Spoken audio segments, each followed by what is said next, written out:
Gold, trusted gold buyers. మీరు తాకట్టు పెట్టిన బంగారాన్ని విడిపించి ఈ రోజు ఉన్న మార్కెట్ ధరకు కొనబడను. పెద్దిలో సార్, పెద్దిలో ఎలాంటి క్యారెక్టర్ రామ్ చరణ్ గారితో? పెద్ది ఒక రామ్ చరణ్ గారు ఉన్నటువంటి ఒక విలేజ్లో ఉంటే నేను ఒక ఆర్టిస్ట్. ఓకే. అంత డైలాగ్ వర్షన్స్ ఉన్నాయి ఏమీ లేవు, బట్ ఆ గ్రూప్లో నేను ఒకడిని. Okay. So they took it me as a sir we need a one group please రండి అని చెప్పి చేయిస్తున్నటువంటి క్యారెక్టర్. సో కొన్ని ఇలా ఒప్పుకోవాల్సి వస్తుంది, కొన్ని అలా ఒప్పుకోవస్తుంది. కానీ I watched the Peddi movie, DOP Ratnavel గారు sir, hats off sir, amazing. Ratnavel గారు ఒక యాంగిల్ పెట్టినారంటే రామ్ చరణ్ గారు ఇంకో లెవెల్లో కనబడుతున్నారండి. సో మీరు you will see Ram Charan గారిని హీరోయిజంలో మాస్ మసాలా లోపల అనేక ట్రెండింగ్లో కనబడుతున్నాయి కదా, అవన్నీ దర్శకుడు ప్లస్ రత్నవేల్ గారు కాంబినేషన్లో, ఏఆర్ రెహమాన్ గారు మ్యూజిక్ లోపల ఎంటర్టైన్మెంట్ ఫీజులు ఓడడానికి అది వేరే జోన్. అది మళ్ళీ గ్లిమ్స్ అదిరిపోయింది కదా, గ్లిమ్స్ వచ్చింది అసలు మామూలు కదండి అది. సో నా పాత్ర చాలా చిన్నది, నాకు అసలు ఊరికే వన్ ఆఫ్ ద విలేజర్గా ఉంటాను అంతే. కానీ నేను ప్రక్రియ చూస్తున్నాను కదా, అద్భుతంగా ఉంటుంది. రామ్ చరణ్ గారితో కాంబినేషన్ చేశారా, కలిసారా? చేశాను. సెట్లో కలిసారా చరణ్ గారిని? నైస్ పర్సన్ మీ అందరు. నేను బాంబే ఆర్టిస్ట్ ఉండి ఇద్దరం ఉండే, ఆయన మైమ్ అభిమాని. So always is also with me. నేను మమ్మల్ని కూర్చొని మాకు టీ తెప్పించేవారు, చక్కగా మాట్లాడేవారు రామ్ చరణ్ గారు, అండ్ చాలా మర్యాదగా ఉంటారు. ఓకే.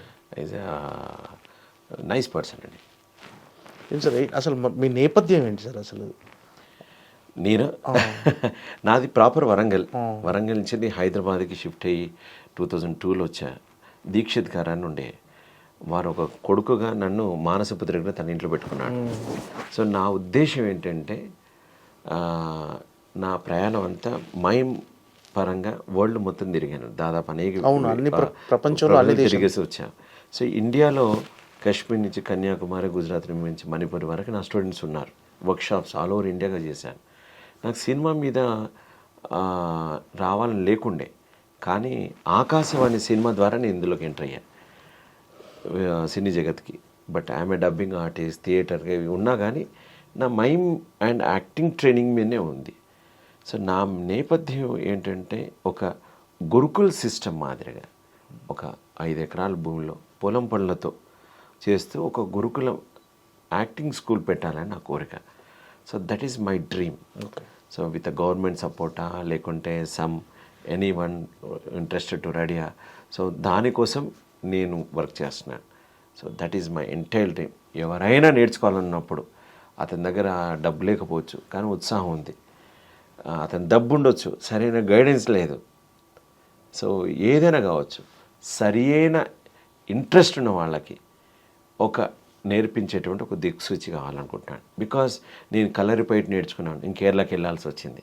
తాయిచి నేర్చుకున్నాను, రవి అభిమాన్ మాస్టర్ దగ్గరికి వెళ్ళాల్సి వచ్చింది. నేను యోగా డిప్లొమా చేశాను. సో బాడీ అలైన్మెంట్ టెక్నిక్స్ జపాన్లో నేర్చుకున్నాను, ఇల్యూషన్స్ యూఎస్లో నేర్చుకున్నాను. So we learn so many experience. నేను పంచాలనుకుంటున్నాను, అది సరైన వాళ్ళ దగ్గర పంచాలనుకుంటున్నాను. సో సరైన వాళ్ళ దగ్గర పడితే వాళ్ళ లైఫ్ లోపల వాళ్ళు అనుకునే దానికి ఈ యాజ్ అన్ ఆర్టిస్ట్గా తయారు కావడానికి కావాల్సినటువంటి ఒక మార్గం ఏర్పడుతుంది నా బాధ. ఓకే. అంటే మైమ్ ద్వారా, అంటే మైమ్ అనే కళ ద్వారా మీరు సాధించిన అచీవ్మెంట్స్ ఏంటి సార్? ఈ అచీవ్మెంట్స్ కోసం నేను ఎప్పుడు మైమ్ చేయలేదు. When I'm doing my mime జర్నీలో అవుతుంటే అనేకమైన జరుగుతూ పోయాయి. నేను నాటకాలు చేశాను, I got best actor Nandi. అది మైమ్ ఓరియంటెడ్గా ఉండేటువంటి ఒక ప్లేన్ రాశారు, ఇదిగో దేవుడు చేసిన బొమ్మ అనే నాటకం. తర్వాత I got Ustaad Bismillah Khan Sangeet Natak academy given by government of India. I'm the first Indian to receive the international mime scholarship. World mime థియేటర్కి ఎంపికైన 2వ హాస్యవాసిని. అట్లా ఒక్కొక్కటి తెలియకుండానే ఇవన్నీ నాయా అని తర్వాత పోతుపోయాయి. బట్ నా achievements is I'm enjoying while I'm doing, I'm teaching some one, that's it. That is my going on. ఎంతమంది శిష్యులను తయారు చేశారు ఇప్పటి వరకు? నేను అబౌవ్ 125 వర్క్షాప్స్ దాటాయండి. 130 వర్క్షాప్ దాకా చేశాను ఇప్పటిదాకా. సో ఈచ్ వర్క్షాప్ స్టూడెంట్లో 25, 30, 40 మెంబర్స్, 15 మెంబర్స్ అట్లా ఉంటారు. సో ఉంటారు. సినిమా సెలబ్రిటీస్ ఎంతమందిని ట్రైన్